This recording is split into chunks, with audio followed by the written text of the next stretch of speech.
incluidas las representaciones de algunas investigaciones en la escena del crimen.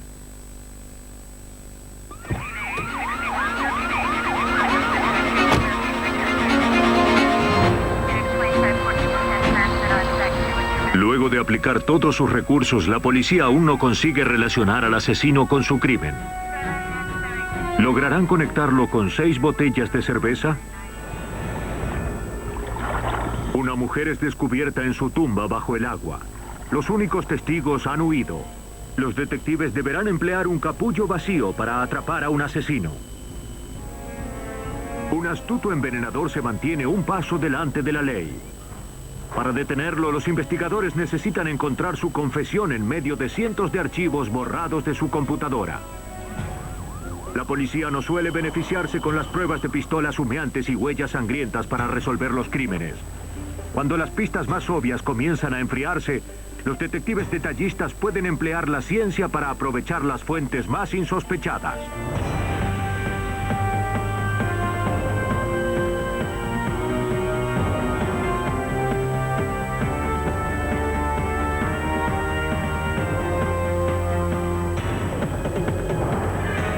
Los nuevos detectives. Casos estudiados por la ciencia forense. Hoy presentamos Fuentes insospechadas. Viernes 13 de noviembre de 1996. Un hombre pasea a su perro como todas las mañanas y se dirigen hacia los campos de fútbol de la INCA, la Asociación Cristiana de Jóvenes, en Columbia, Carolina del Sur. Pero ese día, algo los detiene a mitad de camino. Lo que tomó por una travesura infantil se convirtió en una horrible realidad. Boca abajo sobre la hierba, descubrió el cuerpo inmóvil de una mujer. Su cabello se encontraba cubierto de sangre.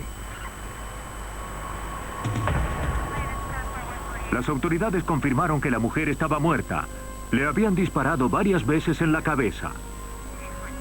Usando su temperatura corporal como indicador, estimaron que la muerte se había producido pocas horas antes, entre las 3 y las 4 de la madrugada. Los investigadores revisaron los alrededores. Sin saber lo que podía ofrecer una pista, fotografiaron y recolectaron todos los objetos cerca de la víctima. La hombrera de una camisa femenina podía haberse desprendido durante el forcejeo. Un bolso vacío señalaba que el motivo había sido el robo. 2 botellas de cerveza vacías podían contener las huellas del asesino.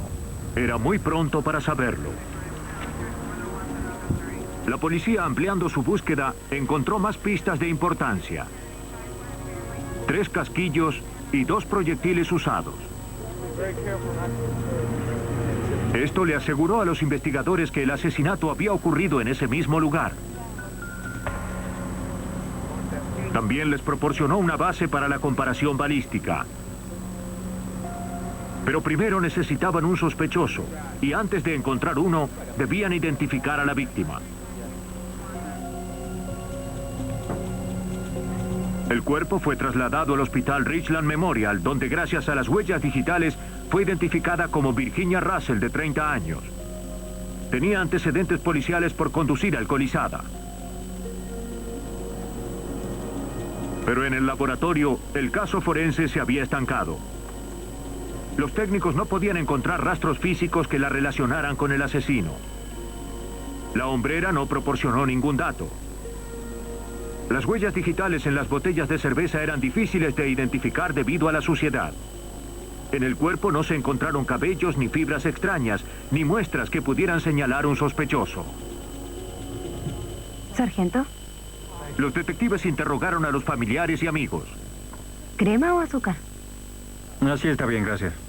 Durante la entrevista con la tía de la víctima, los investigadores descubrieron que el hospital al que se había transportado el cadáver de Virginia había sido el último lugar donde se la había visto con vida. Virginia había pasado allí su última noche visitando al bebé enfermo de su prima. En el hospital. Su familia se sentía aliviada al comprobar que luego de una larga batalla contra el alcohol, Virginia Russell había dado un giro a su vida. Desde que había comenzado un trabajo en un servicio de limpieza nocturna, disponía de bastante dinero. Tenía mucho dinero en su billetera. Esto hizo especular a los detectives sobre el robo como posible motivo. Pero aún no se había encontrado ninguna billetera. Siguieron buscando más información. ¿Se encontraba nerviosa por algo ayer a la noche? La tía recordaba que había sonado el beeper de Virginia. Regresaré enseguida. Cuando Russell contestó el mensaje, se la escuchó tomando instrucciones para dirigirse a un vecindario en Olympia. Pero Russell no se dirigía a limpiar una oficina. Ni era esa clase de trabajo. Según lo que otro miembro de la familia reveló a la policía, Virginia Russell era prostituta y trabajaba para un servicio de acompañantes. Su trabajo la ponía en contacto con numerosos personajes sombríos, quienes solían ocultar su verdadera identidad.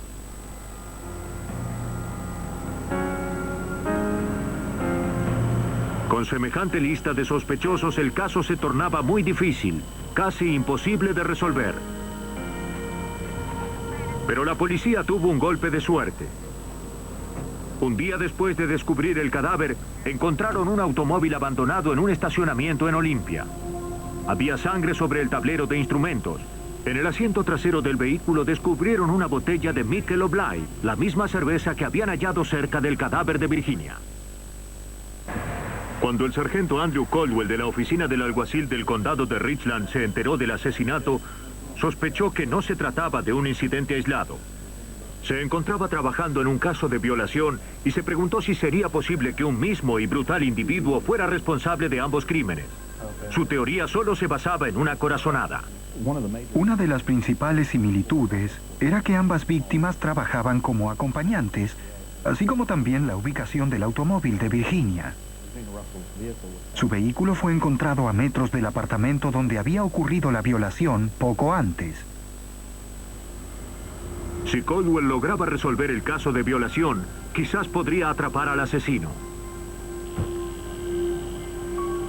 La tarde del 10 de noviembre, 3 días antes de la muerte de Virginia Russell, una prostituta de 20 años fue conducida por uno de los choferes de la agencia hasta el vecindario de Olympia.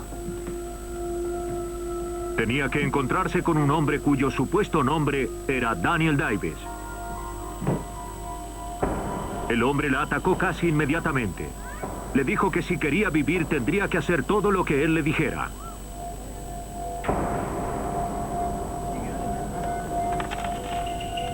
La arrastró hacia la habitación y la violó. Después de eso vació la billetera de la mujer y la echó de la casa. Mientras ella vagaba por el lugar, su atacante se alejó conduciendo. Ella logró ver su rostro por última vez antes de pedir auxilio. Daniel Davis era un nombre falso. Los investigadores descubrieron que el apartamento estaba rentado a nombre de Roy Beck Jr., cuya descripción coincidía con la que la víctima había dado a la policía. Era un nombre familiar para los investigadores. Desde su adolescencia, los robos lo habían mantenido en problemas. Los oficiales se dirigieron al apartamento de Beck para arrestarlo por la violación de la prostituta, pero Beck se les había adelantado. Encontraron el lugar abandonado y en gran desorden. Había cortado la energía. Sobre el piso había basura y botellas de cerveza. Con una orden de registro, los investigadores requisaron el apartamento buscando pistas que lo relacionaran con la violación. Hallaron municiones para diferentes armas. Los detectives creyeron que habían encontrado un eslabón para relacionar a Beck con Virginia Russell. Pero ninguna de las municiones coincidía con los proyectiles fatales. Los investigadores enfocaron sus energías en encontrar a Beck. Para atraparlo idearon un plan. Obtuvieron una orden de arresto por violación y contactaron a una exnovia de Beck. Logramos persuadirla para que nos ayudara a encontrarlo. Ella le envió un mensaje y le pidió que pasara a recogerla por un complejo de apartamentos en la ciudad.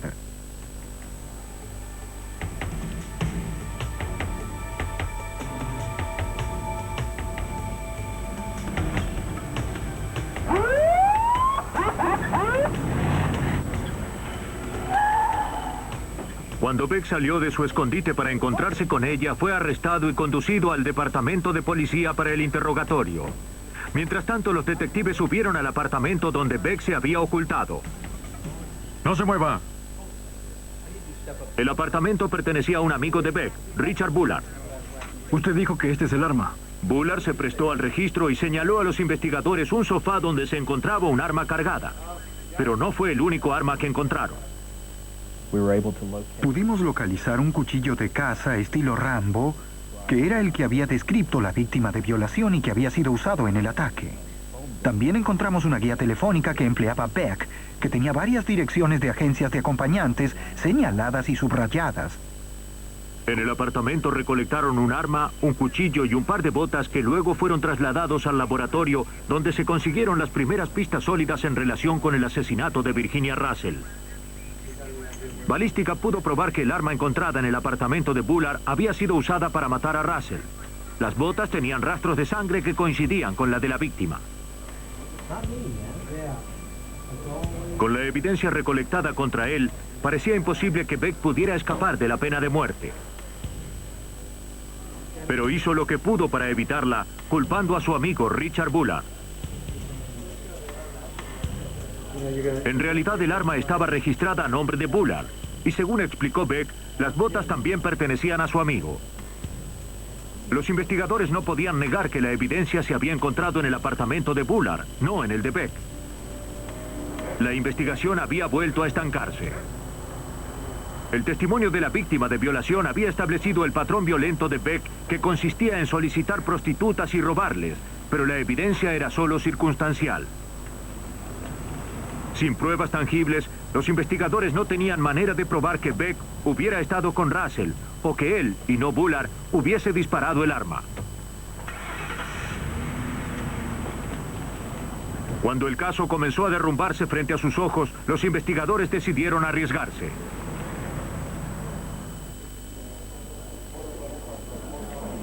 La única evidencia física que conectaba a Roy Beck, Virginia Russell y al automóvil de Virginia eran las 6 botellas de Michelob Light. Y manténganos informados. Los investigadores habían encontrado 2 botellas vacías junto al cuerpo, 3 botellas vacías en el apartamento de Roy Beck y una botella sin abrir en el automóvil de la víctima. Si podían probar que las 6 botellas pertenecían a la misma caja, podrían probar que Beck había estado con Russell esa noche. Pero sin huellas digitales, la tarea parecía imposible. En busca de ayuda, acudieron a la planta embotelladora de Anheuser-Busch en Williamsburg, Virginia. Mark Landers, gerente de control de calidad, se valió de un sistema de barras que la compañía había adoptado un año antes. El código en cuestión decía 17 de octubre de 1996 y las letras siguientes eran WF58. La primera parte del código mostraba que la cerveza había sido embotellada el 17 de octubre de 1996. La W representaba a la planta Williamsburg y la F indicaba una línea en particular dentro del sistema. El número 58 especificaba que la cerveza había sido embotellada durante el 58º segmento de 15 minutos de ese día. Cuando las botellas son embaladas y etiquetadas, se las coloca en cajas de 6 botellas. Todas las botellas producidas durante el mismo periodo de 15 minutos tienen el mismo código. Según la opinión experta de Landers, las botellas de cerveza encontradas en el apartamento de Beck provenían de la misma caja que las encontradas cerca de la víctima. Fue un argumento irrefutable que relacionó a Beck con el crimen.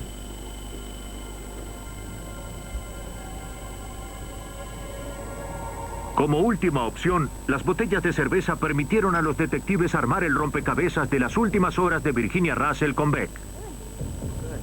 Luego de marcharse del hospital, el servicio de acompañantes la envió al domicilio de Beck, donde bebieron las 3 primeras botellas de cerveza de la caja. La policía supone que cuando Virginia salió de la habitación, Beck descubrió el dinero en su billetera.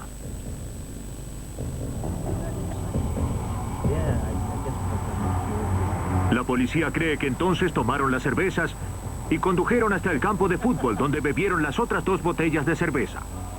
En algún momento Beck decidió que robarle no era suficiente. Tenía que matarla.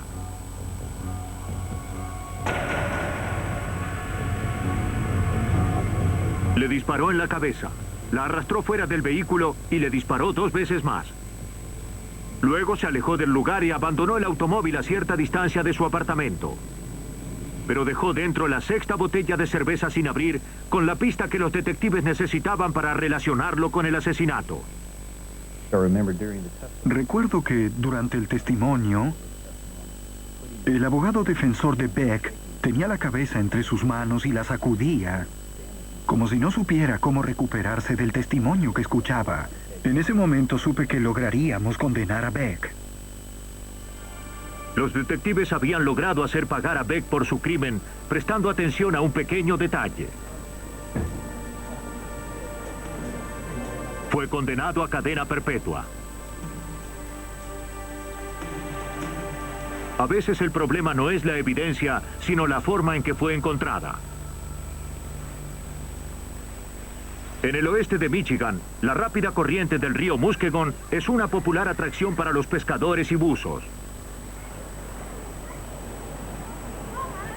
Pero en junio de 1989, las pacíficas aguas revelaron un violento secreto.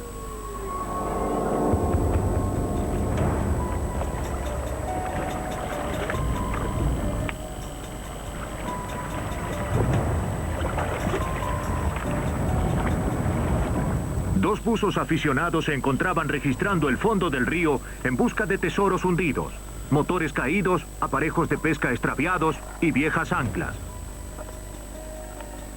Cuando vieron el brillo de un metal, supieron que habían encontrado algo grande, más grande de lo que esperaban. Se trataba de un automóvil rojo sobre una hendidura de más de 4 metros. Y algo flotaba dentro de él. Mirando por las ventanillas, los buzos percibieron una figura humana. Entonces avisaron a la policía.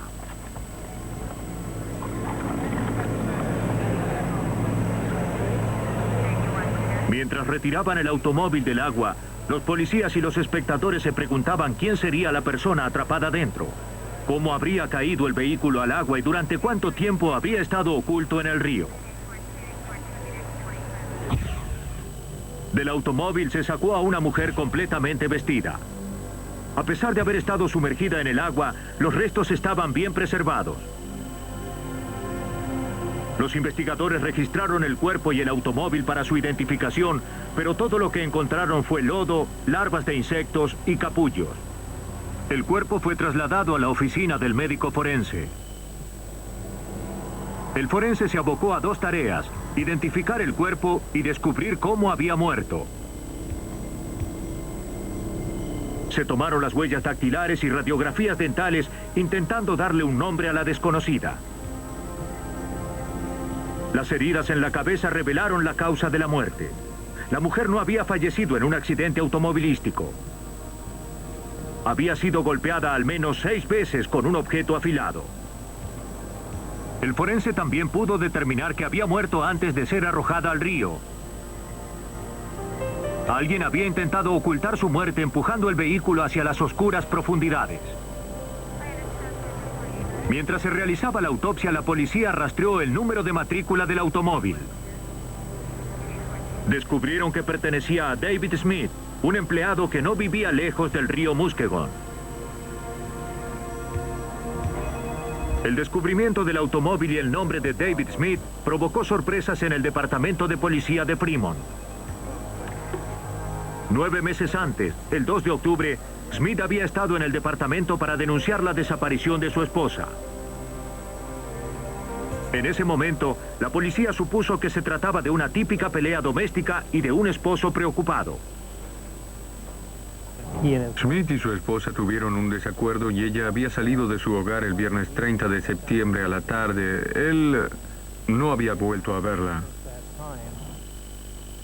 Smith dijo a la policía que su matrimonio de 5 años con la coreana Ha-Yan tenía problemas. Después de su última pelea, ella le había arrojado un plato y luego se había alejado en su automóvil. Después del interrogatorio, había decidido que se pondría en contacto con familiares y amigos para averiguar si la habían visto y que volvería a vernos con las novedades.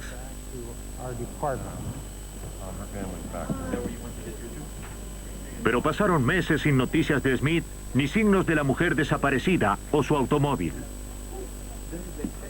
Cuando los detectives fueron a ver a Smith, se sorprendieron con lo que encontraron. La policía descubrió al interrogar a familiares y amigos de Smith que este no se comportaba como un doliente esposo. 4 días después de reportar la desaparición de su esposa, Smith había comenzado a tramitar el divorcio. Había salido con numerosas mujeres desde entonces y no había perdido tiempo en empeñar las joyas de Ha-Yan.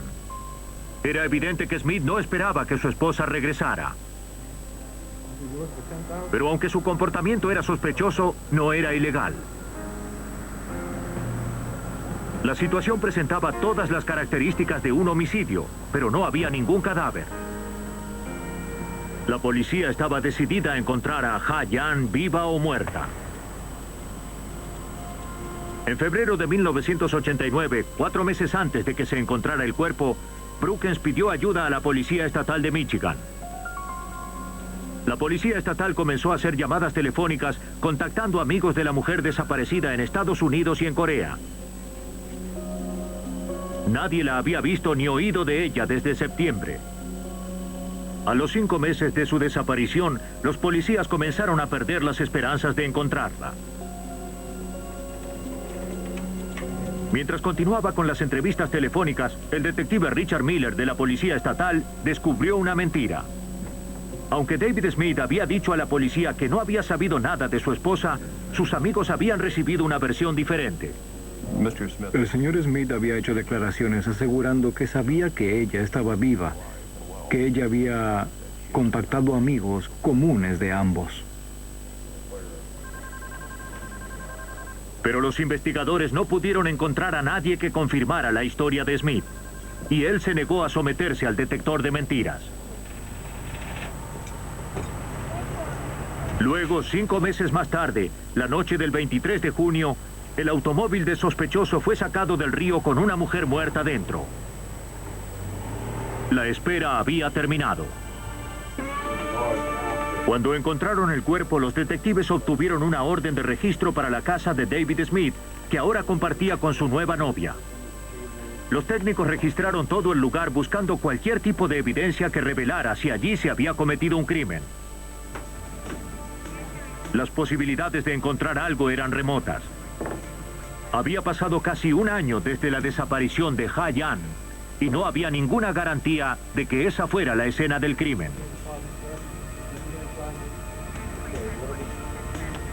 Los investigadores emplearon una fuente de luz alternativa para buscar pistas que un asesino no pensaría en limpiar. Esta luz especial penetra las capas de pintura, resaltando las manchas de sangre. La luz reveló algunas manchas en la pared de la cocina y bajo ellas, la policía encontró lo que estaba buscando. Detrás de la nevera había minúsculas manchas de sangre en la pared.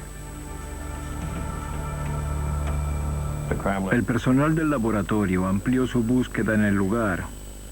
Y al quitar el zócalo sobre la pared, descubrimos un sector manchado de sangre humana. Supusieron que esta había sido la escena del ataque. De acuerdo a la forma de las manchas de sangre, los investigadores también pudieron corroborar los hallazgos del forense. Alguien había sido golpeado numerosas veces con un objeto afilado. Teniendo en cuenta la cantidad de sangre bajo el piso, era posible que la persona hubiese sido herida mortalmente. El tipo de sangre no coincidía con la de David, pero no contaban con registros del tipo sanguíneo de Ha-Yan. Había permanecido demasiado tiempo en el agua como para determinarlo por sus restos. Los análisis de ADN en aquel momento no eran suficientemente confiables para ser utilizados. Alguien había sido seriamente herido en esa cocina, pero los detectives aún no podían armar un caso en base a estas pruebas. Para arrestar a Smith, los investigadores necesitaban pruebas concretas que lo relacionaran con la muerte de su esposa. Para poder atrapar al sospechoso, la policía esperaba que se traicionara con sus propias mentiras. Smith había contado a varias personas que Ha-Yan estaba viva en el mes de enero. Si la policía podía probar que ella había estado en el agua desde antes, podía probar que Smith había ocultado deliberadamente el crimen. Pero aún tenían que enfrentar un obstáculo mayor. Pudimos demostrar la causa y la forma de la muerte, pero según su estado de preservación, aún no sabíamos cuándo había muerto. Miller tuvo una idea. Recordó que cuando habían sacado el automóvil del agua, le habían quitado capullos del parabrisa y la cajuela. Él sabía que en tierra los insectos ayudan a determinar el momento de una muerte. ¿Harían lo mismo en el agua? La policía recurrió a un entomólogo forense, Richard Merritt, para intentar descubrir algo partiendo de este insospechado testigo. Bueno, cuando el detective Miller me trajo las muestras, vi que se trataba de moscas negras, y las moscas negras son el grupo con el que he trabajado durante los últimos 20 años, así que sabía que había algo que podría identificar y que probablemente nos daría la información que faltaba en el caso. Merritt se basó en su conocimiento del ciclo de las moscas negras para calcular el momento en que el auto cayó al agua. Como todos los insectos, las moscas negras pasan por 4 etapas en su vida. El primer estadio son los huevos. Las moscas negras en el río Muskegon se incuban en noviembre o diciembre y luego se convierten en gusanos o larvas. Las moscas negras permanecen en estado larval y crecen durante el invierno en el río sobre cualquier sustrato al que puedan aferrarse. Pueden ser hojas, pueden ser rocas o en este caso un automóvil. Durante abril o mayo, la larva entra en el estadio de la crisálida.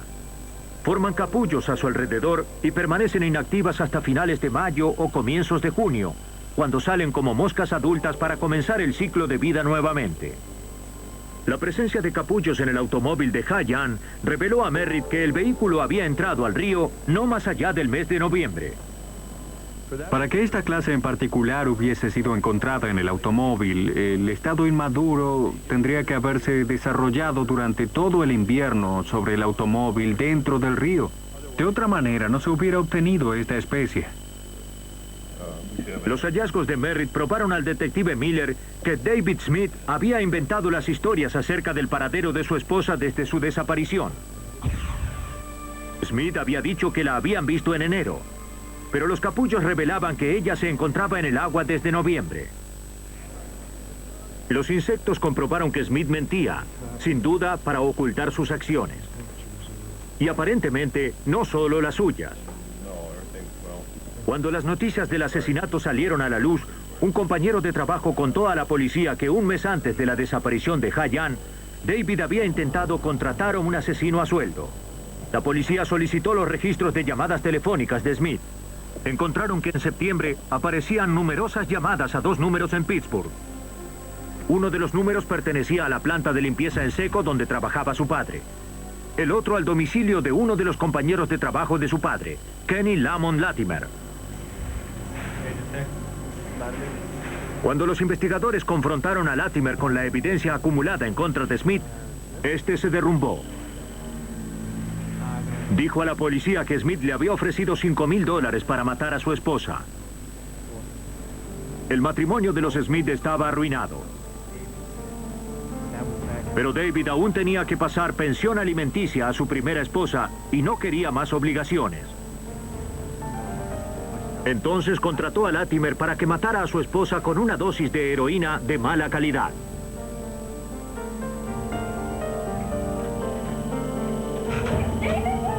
Pero el plan no dio resultado, así que Smith golpeó a su esposa con una estatuilla de madera.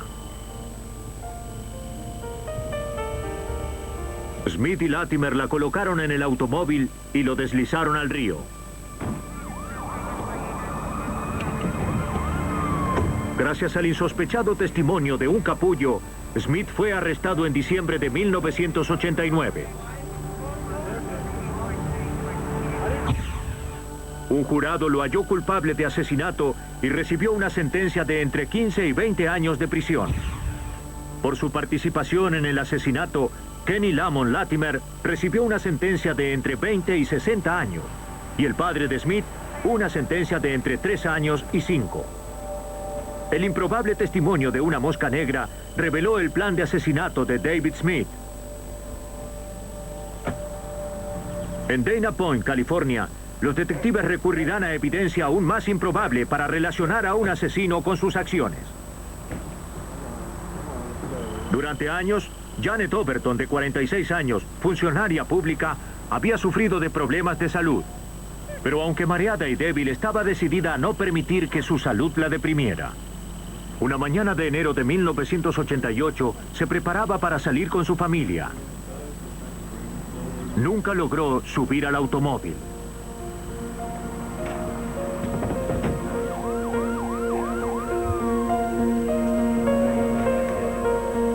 Richard, el esposo de Janet, llamó a los paramédicos.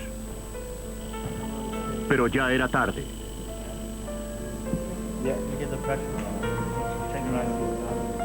En pocas horas, Janet había muerto. La autopsia no reveló nada que explicara la causa de su muerte.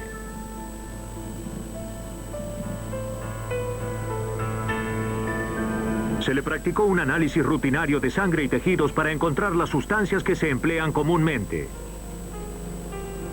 Pero estos eliminaron la posibilidad de que sustancias legales o medicamentos recetados durante su enfermedad hubiesen provocado su muerte. Su extraña enfermedad seguía siendo un misterio tan grande después de su muerte como lo había sido en vida.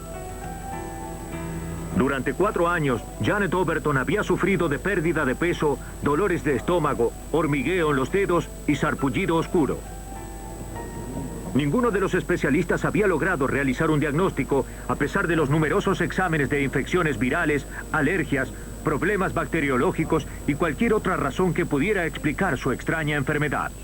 Todo lo que sabían era que Janet Overton había sido afectada por algo. Después de su muerte se guardaron muestras de su sangre y tejidos en el depósito del forense. Su cuerpo fue cremado. Su muerte podía significar un enigma médico, pero un llamado que el teniente Tim Carney recibió en su oficina del departamento del alguacil del condado de Orange la convirtió en investigación de homicidio. 6 meses luego de la muerte de Janet Overton, la primera esposa de Richard Overton, Dorothy, aconsejó a los detectives que revisaran el pasado de su ex esposo. Su hija había hecho un extraño descubrimiento durante una visita a la casa de los Overton. Mientras buscaba algo entre las cosas de Richard, había encontrado una jeringa, guantes de goma y un delineador para ojos. Se lo había contado a su madre, quien a su vez avisó a la policía. Carney revisó 20 años de registros para descubrir el secreto de la familia Overton. Dorothy Boyer nos había contado que después de divorciarse de su esposo en 1967, había sospechado durante algunos años que éste trataba de envenenarla.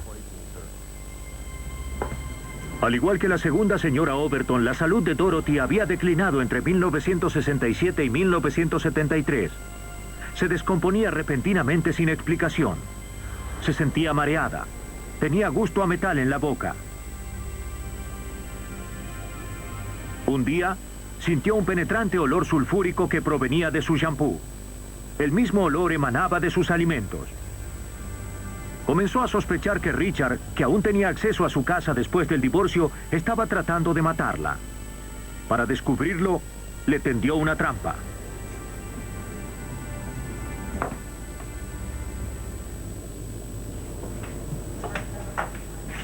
Con la ayuda del departamento del alguacil, Dorothy preparó un plan para averiguar si su esposo la estaba envenenando.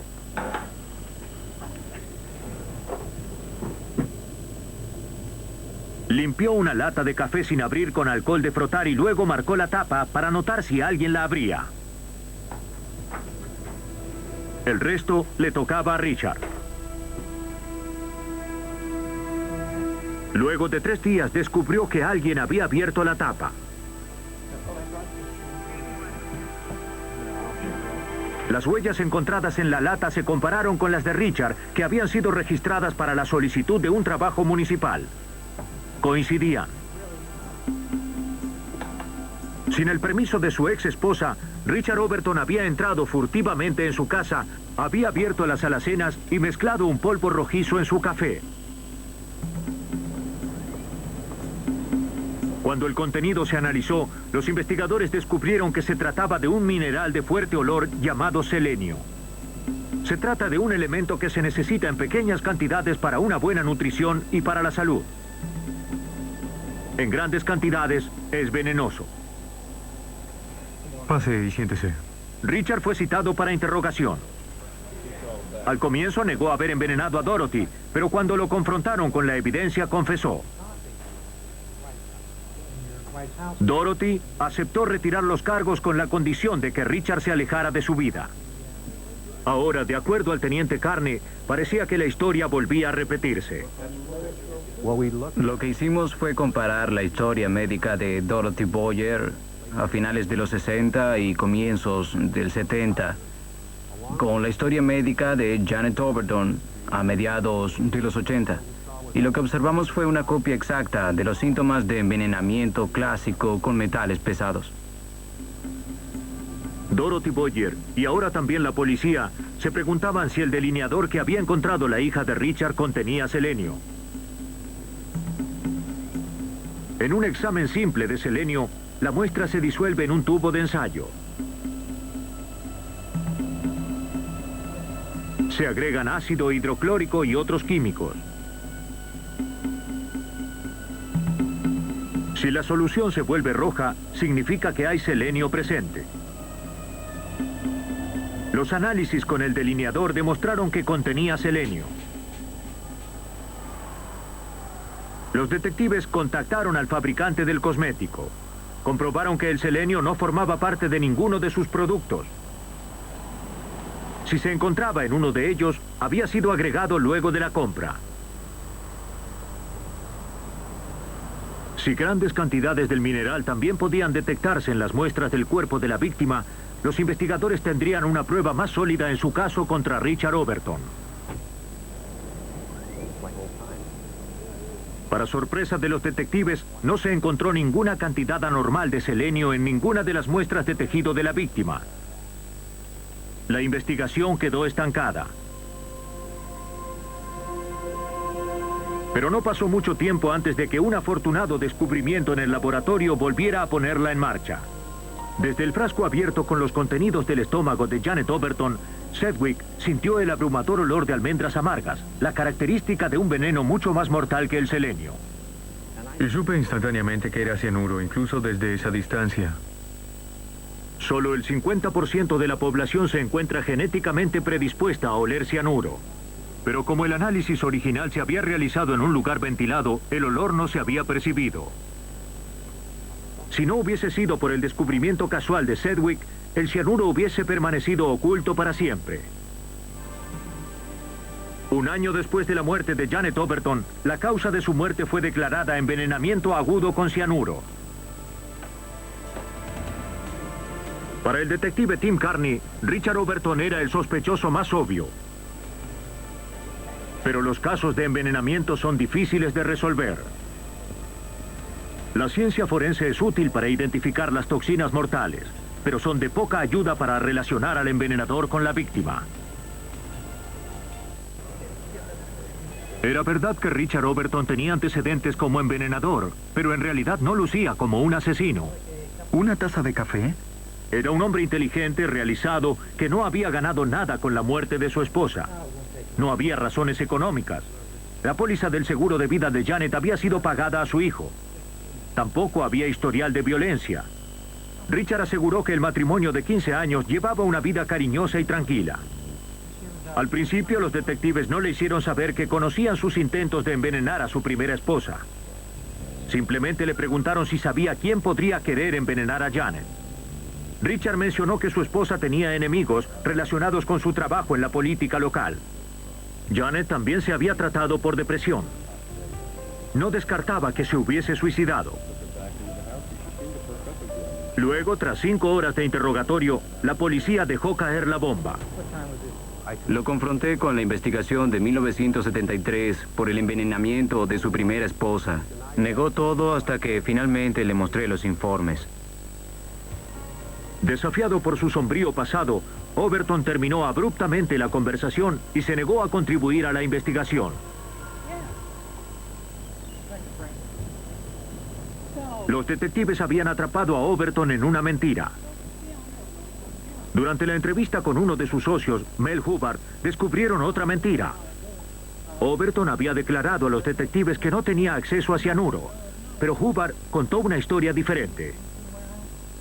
El señor Hubbard nos informó que, en realidad, emplean cianuro para la extracción de oro y plata en sus operaciones mineras y que tiene una reserva del veneno en su propia casa. El señor Hubbard también nos dijo que Richard tenía un juego de llaves de su casa y que la cuidaba mientras Hubbard se encontraba fuera de la ciudad. El descubrimiento de que Richard tenía acceso al cianuro fue como ponerlo en la misma habitación con el arma homicida. Para probar que el arma había estado en sus manos, los detectives necesitaban encontrar un motivo. Sin él, tendrían pocas posibilidades de llevar el caso a la corte y mucho menos de condenarlo. Provistos de una orden de registro, los alguaciles se dirigieron a la casa del sospechoso. Confiscaron los diarios personales de Richard junto con su computadora y 131 disquetes. Los hijos de Richard habían contado a la policía que su padre tenía un voluminoso diario. Primero escribía notas a mano y después guardaba versiones más detalladas en su computadora. Encontrar la confesión del sospechoso en sus propias palabras era la última oportunidad de los detectives. Una cuidadosa inspección demostró que algunos escritos habían sido manipulados. Algunos datos habían sido borrados. Faltaban páginas correspondientes a la fecha de la muerte de Janet. Empleando rayos ultravioletas para poder ver a través del blanqueado, los investigadores descubrieron que Richard sospechaba que Janet tenía un amante. Así encontraron un posible motivo. Los investigadores necesitaban probarlo. Esperaban encontrar respuestas en los archivos de la computadora de Richard. Pasaron horas buscando datos en el disco rígido y leyendo disquete tras disquete, pero volvieron con las manos vacías. Parecía que Richard había borrado o regrabado casi todo su diario electrónico.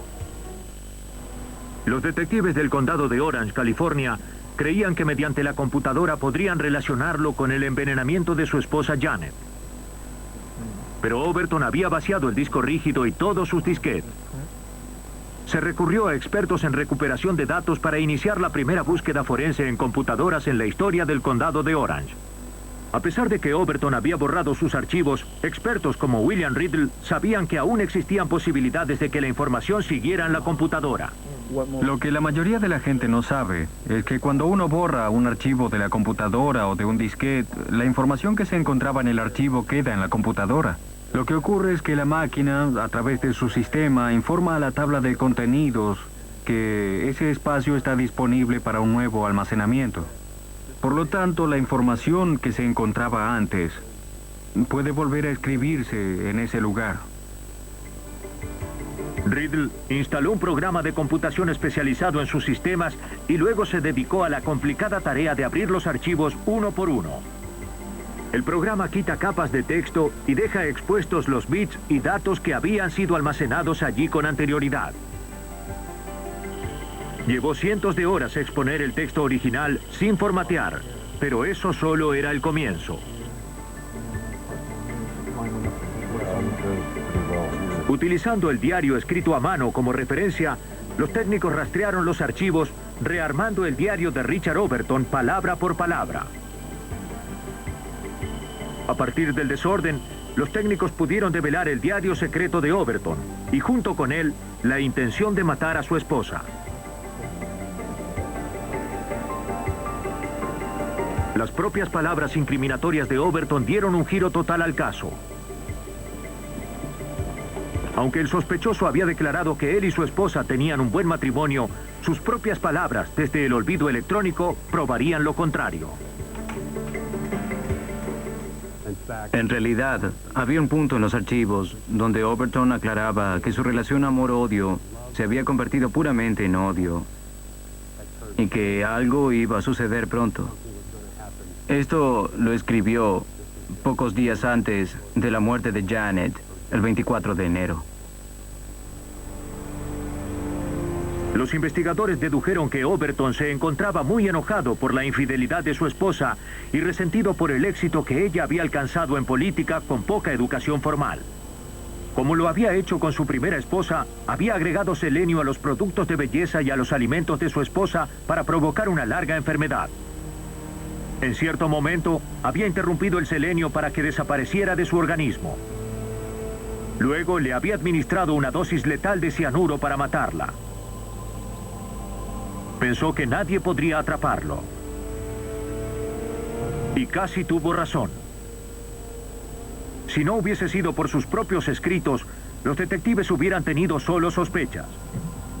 Luego de años de investigación, ahora disponían tanto de motivo como de oportunidad. La información recuperada en los disquetes de la computadora convenció al jurado de que Richard Overton había planeado durante años matar a su esposa. Luego de 6 horas de deliberación fue encontrado culpable de homicidio en primer grado. Fue sentenciado a cadena perpetua sin posibilidad de libertad bajo palabra.